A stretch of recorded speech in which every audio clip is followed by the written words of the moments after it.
Hello, I'm Tamara from the Fintech Power 50, and today I'm going to be speaking to David Birch. I'm just here at the Fintech Week London launch event, and I'm going to be asking some questions related to being an influencer and how it shapes our future in regards to fintech. Hello, how are you? Thanks for calling me an influencer as well. I really like that. I mean, you're one of the biggest influencers within our space, so we're really honoured to have you here, and we're just looking forward to the future and, you know, seeing what emerging things come up and, you know, how we're going to pave the way for the future generations in regards to this industry. Could you share a bit about your journey into fintech?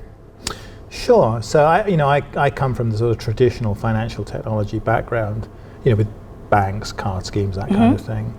But I had a little bit of luck a few years ago because the consulting company that I helped to found, Consult Hyperion, was chosen to be involved in a couple of the most interesting, I think, new what we would now call fintech schemes at the time. One of them was the Mondex scheme in the UK, which was the first of the sort of central bank digital currency schemes. And the other one was M-Pesa down in Kenya, which became, one of the most successful mobile money programs ever. And that kind of opened my eyes to the fact that the technology that was coming along wasn't just about, making things a little bit more efficient or doing things, but actually there were some potentially radical changes coming. And then, of course, once I sort of got interested in it, I started to look around and think, well, who can tell me a little bit about this? I didn't find what I wanted. So, I know it sounds a bit, everybody does this now, but at the time, I decided to set up my own event. So that, I can't find the event I want to go to learn about this stuff. So I'll make an event. And my colleagues were very kind to get behind me. So I created the Tomorrow's Transactions Forum and ran that for 20 years, actually. Oh, wow. So every year I would find some people who and I would try to get a mix of people who were from the conventional backgrounds and people who were, you could sort of see out the corner of your eye, like, I'm not quite sure where this is going. Okay. And then I'd invite them. And so over the years, I invited people like Vitalik Buterin and people like this who, and I couldn't even tell you why, just people that I thought, that person, they're onto something. I want them. So I did that for many years. Okay. And that gave me a kind of sense of, which innovations, which inventions are really going to be disruptive, and which is a bit more of the same. So I know it's a boring answer, but basically it took 20 years to get to the place you're. So you sort of paved your way through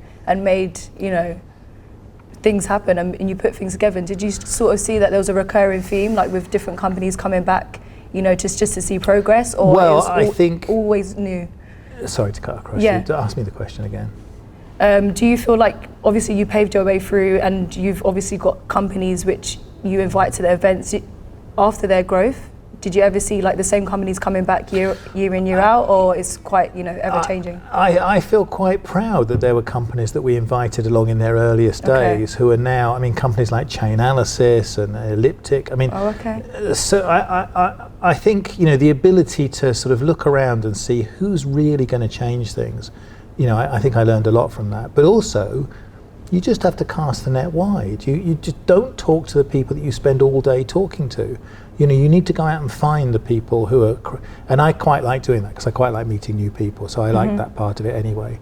Now, of course, it's a little different because the growth of social media has meant that you can be in touch with so many more people, and you can, I guess there's a bit of a sort of 80-20 rule to it, isn't there? Actually, a 99-1 rule to it, which is once you take an interest, you can pretty soon see who are the people who are actually, saying new things, providing new ways of thinking, and who are the people that are just reposting it. So, not everybody is worth reading, and that sounds horrible to say that.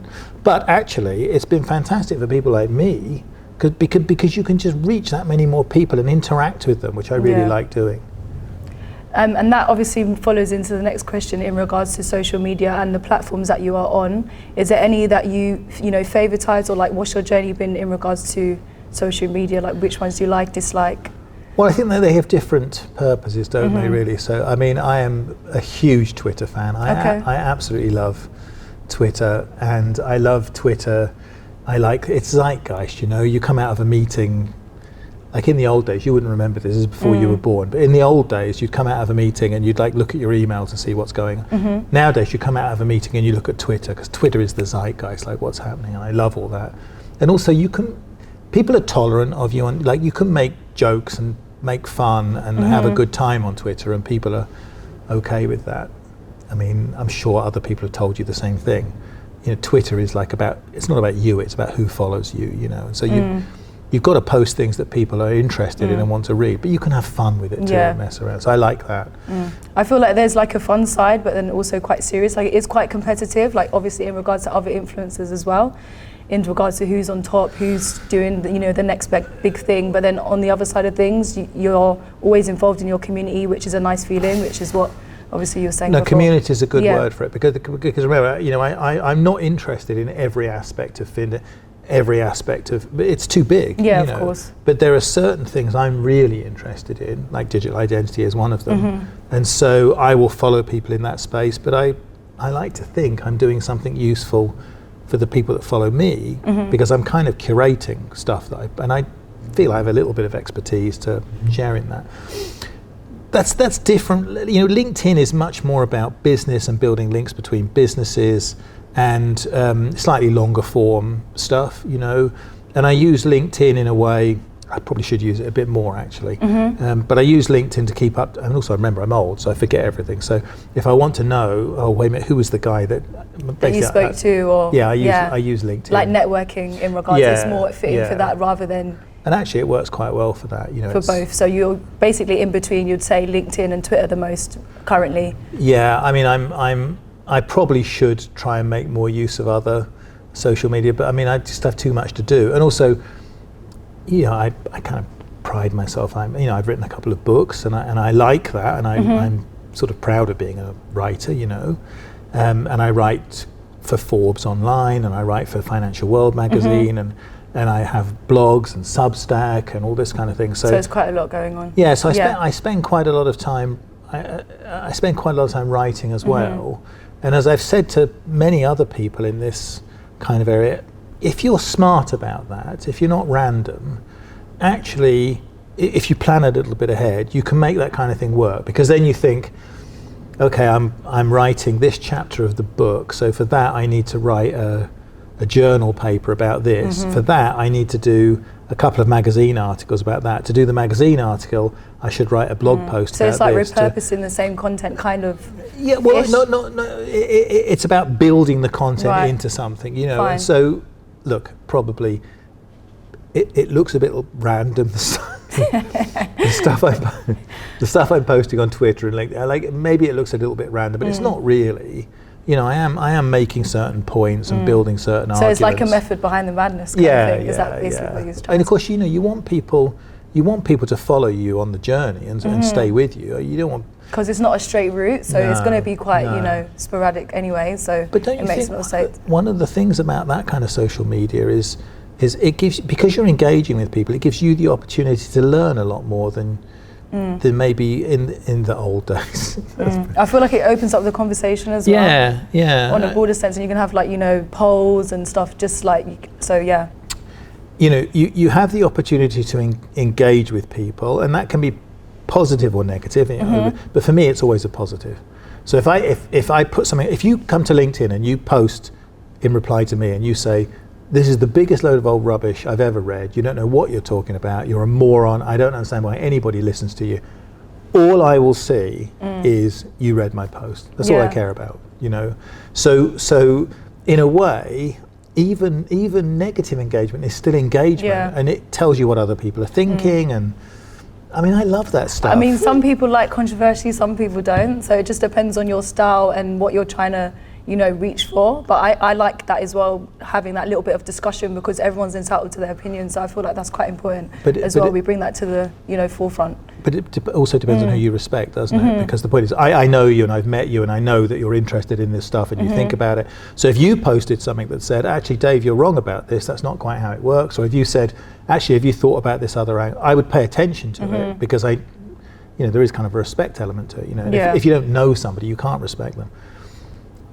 But for an awful lot of people, I mean, basically about 7 billion of them.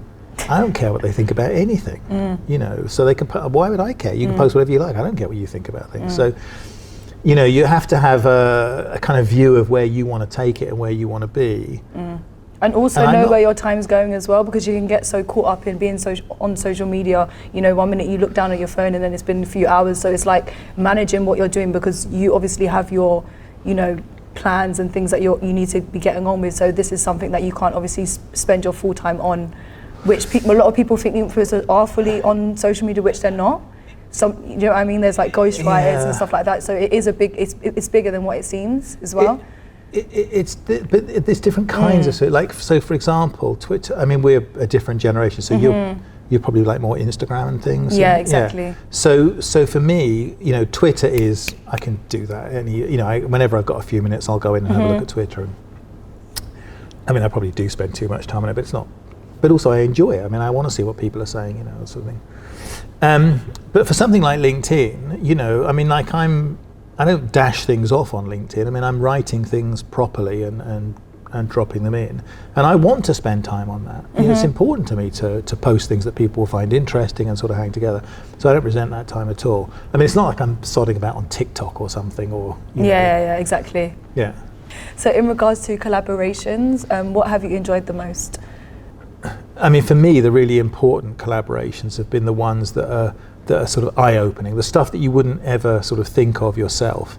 And that tends to be the more futuristic stuff. Okay. You know, the kind of scenario planning type areas, that kind of thing. And for those, you know, there's no substitute for doing that with real clients who have real business problems, you know? And so, I mean, I know, you know, consultancy is not for everybody. Some people like to focus down on one thing, but I've really enjoyed the ability to work with lots of different kinds of companies and learn from lots of different kinds of people. So the most important collaborations have been, you know, where people have real problems that need solving, and I enjoy that, because, you know, I learn so much from that every time as well, you know. Yeah, I mean, I've been in a few examples like that where obviously the whole event is everyone coming together and coming up with a solution, and it's quite nice to see different teams and different groups come up with, for the same problem, like just different solutions. And that's the thing with the world as well. Everyone thinks, oh, let's just point the finger at this bad guy or this person or that person, but there's always 100 ways to come up with it's not always with one that thing. Simple.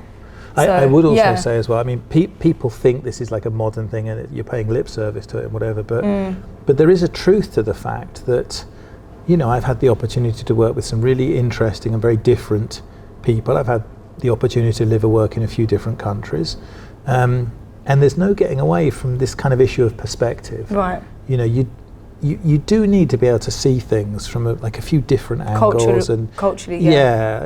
Okay. And I think somehow that's all got sort of tangled up a bit, hasn't it? And but there's a fundamental truth to it, which is, you know, you do need different perspectives to sort of strengthen your own thinking, and I've been very fortunate to be in that. Well, I've had the opportunity to live in the Far East, North America, Europe, you know. So. Yeah.